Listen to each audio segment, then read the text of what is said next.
Carson Wentz. Well, guys, they're checking boxes of what they needed, right?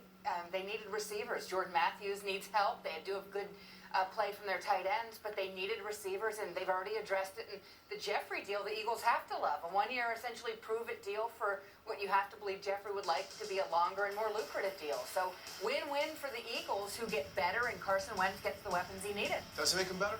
Yeah, it makes him better for next year. Now, if Alshon Jeffery blows up, they may not get him back so easily, though you can always franchise him.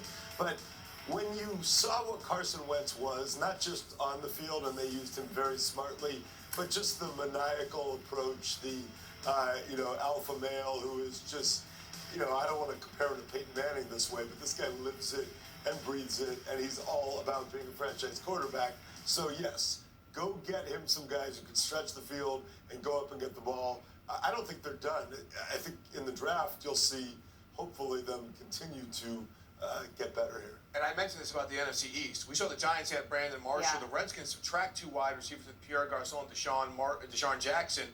What about kind of the wide receiver situation in the division? You better have corners in the NFC East. That's the rule of thumb there. You got to have them. They better be long, and they better be able to run. And Brandon Marshall gives Eli a taller target than he for the first time in years since Plexico. Is Washington hurting since they lost 2 of their speed guys, 2,000-yard receivers? Yeah, and they've got young guys that they think have potential, but Washington's hurting in a lot of ways. All right, and that's one of them. And we're gonna address a lot of that right now. We're gonna send it over to Lindsay at the big screen.